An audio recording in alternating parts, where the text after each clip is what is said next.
99% लोग इस कहानी को बीच में छोड़ देते हैं क्योंकि सच्चाई बर्दाश्त करना आसान नहीं होता। आरव एक ऐसा लड़का था जो हमेशा लॉजिक से सोचता था। उसके लिए प्यार सिर्फ एक केमिकल रिएक्शन था, डोपामिन, ऑक्सीटोसिन, बस। लेकिन फिर उसकी जिंदगी में आए नैना। नैना बाकी लड़कियों जैसी नहीं थी।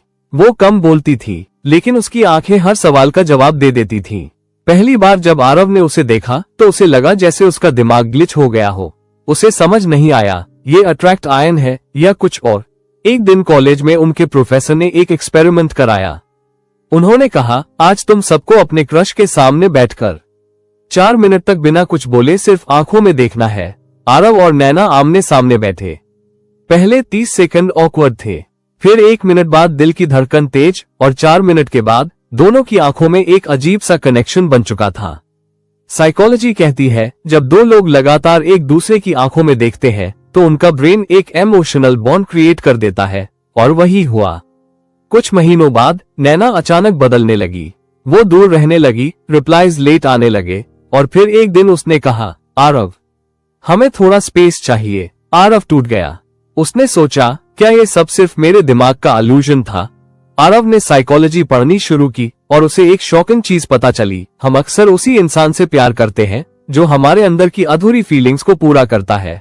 आरव को एहसास हुआ वो नैना से नहीं बल्कि उस फीलिंग से प्यार कर बैठा था जो नैना उसे देती थी।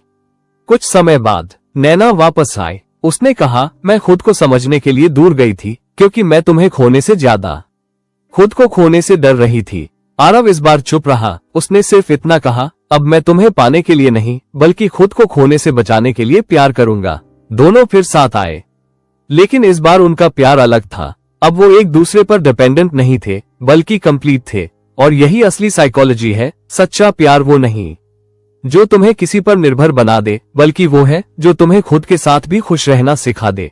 कभी कभी हम किसी इंसान से नहीं बल्कि उस एहसास से प्यार करते हैं जो हमें खुद से मिलवाता है। कुछ महीने सब ठीक चला। आरव और नैना मैच्योर तरीके से रिलेशनशिप संभाल रहे थे, लेकिन एक दिन आरव को नैना का एक पुराना डायरी नोट मिला।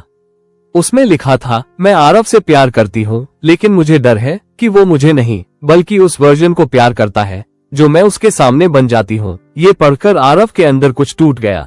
उसे एहसास हुआ वो सच में नैना को नहीं बल्कि अपने आइडियल वर्जन को प्यार कर रहा था। साइकोलॉजी कहती है हम अक्सर लोगों को वैसे नहीं देखते जैसे वो हैं, बल्कि वैसे देखते हैं जैसे हम उन्हें देखना चाहते हैं, और यही इल्यूजन सबसे खतरनाक होता है। उस रात आरव ने नैना से कहा, अगर मैं तुम्हें खो भी दूं तो भी इस बार मैं खुद को नहीं खोऊंगा। नैना चुप रही, लेकिन उसकी आंखों में आंसू थे। उसने सिर्फ इतना कहा, शायद यही असली प्यार है। दोनों ने एक दूसरे को जाने दिया। कोई फाइट नहीं, कोई ड्रामा नहीं, बस एक खामोश अलविदा। लेकिन कहानी यहीं खत्म नहीं हुई। 6 महीने बाद आरव फिर उसी कैफे में बैठा था और सामने से नैना आई। इस बार दोनों बदले हुए थे। ना कोई एक्सपेक्टेशन, ना कोई डिपेंडेंसी, सिर्फ एक सुकून। नैना मुस्कुराई और बोली, अब अगर हम साथ आए तो चॉइस से आएंगे, नीड से नहीं। आरव ने मुस्कुराते हुए कहा, पहले हम एक दूसरे में खुद को ढूंढते थे, अब हम खुद को पा चुके हैं, तो शायद अब हम सच में एक दूसरे को पा सकते हैं। दोनों साथ बैठे, लेकिन इस बार प्यार में डर नहीं था, सिर्फ एक सच्चाई थी। जब तुम खुद को समझ लेते हो तभी तुम किसी और को सही मायनों में प्यार कर पाते हो। कभी कभी प्यार पाने के लिए नहीं, खुद को पाने के लिए होता है, और जब तुम खुद को पा लेते हो तो सही लोग अपने आप लौट आते हैं। जब आरव और नैना फिर से मिलने लगे, सब कुछ शांत था, मैच्योर था। लेकिन एक दिन नैना ने अचानक कहा, आरव तुम्हें एक सच बताना है जो शायद सब कुछ बदल देगा। आरव मुस्कुराया, अब क्या बचा है बदलने के लिए? नैना ने गहरी सांस ली और बोली, जब हम पहली बार मिले थे वो आई कॉन्टैक्ट एक्सपेरिमेंट वो एक्सीडेंटल नहीं था। आरव चौंक गया, मतलब? नैना ने कहा, मैंने जानबूझकर तुम्हें चुना था क्योंकि मुझे पता था कि ये एक्सपेरिमेंट इमोशनल बॉन्डिंग क्रिएट करेगा। कमरे में सन्नाटा छा गया। आरव के दिमाग में सब फ्लैश बैक होने लगा। पहली मुलाकात, वो 4 मिनट और उसका धीरे धीरे प्यार में पड़ना। उसे एहसास हुआ उसका प्यार शायद नेचुरली नहीं बल्कि साइकोलॉजिकली ट्रिगर हुआ था। आरव के अंदर 2 आवाजें लड़ रही थी। दिल कह रहा था प्यार तो सच है, दिमाग कह रहा था ये सब एक सेटअप था। वो गुस्से में बोला, तो मैं सिर्फ एक एक्सपेरिमेंट था तुम्हारे लिए? नैना की आंखों में आंसू आ गए। शुरुआत में हाँ, लेकिन बाद में मैं खुद उस एक्सपेरिमेंट में फंस गई। आरव कुछ देर चुप रहा, फिर धीरे से बोला, अगर ये सब एक एक्सपेरिमेंट था तो फिर ये दर्द इतना रियल क्यों है? नैना ने जवाब दिया, क्योंकि फीलिंग्स फेक नहीं थी, बस उनका ट्रिगर प्लान था। आरव मुस्कुराया, लेकिन इस बार अलग तरीके से। तो मतलब अगर प्यार क्रिएट किया जा सकता है तो खत्म भी किया जा सकता है। नैना ने उसकी आंखों में देखा और कहा, नहीं, यही तो प्रॉब्लम है। प्यार ट्रिगर हो सकता है लेकिन कंट्रोल नहीं किया जा सकता। दोनों एक दूसरे को देखते रहे। इस बार कोई एक्सपेरिमेंट नहीं था, कोई प्लान नहीं था, फिर भी दिल फिर से वही महसूस कर रहा था। शायद असली सवाल ये नहीं है कि प्यार कैसे शुरू हुआ, बल्कि ये है कि जब सब कुछ फेक लगे फिर भी जो फीलिंग रियल लगे उसे क्या नाम दोगे? नैना की बात के बाद आरव कई दिनों तक सो नहीं पाया। हर याद, हर मोमेंट उसे फेक लगने लगा। लेकिन फिर उसे अपने फोन में एक वॉइस रिकॉर्डिंग मिली जो उसने कभी रिकॉर्ड नहीं की थी। उसमें उसकी ही आवाज थी, अगर तुम ये सुन रहे हो तो इसका मतलब है कि तुम्हारी यादें पूरी तरह तुम्हारी नहीं है। आरव के हाथ कांपने लगे। वो तुरंत नैना के पास गया। ये सब क्या है? नैना इस बार डरी हुई थी, पहली बार।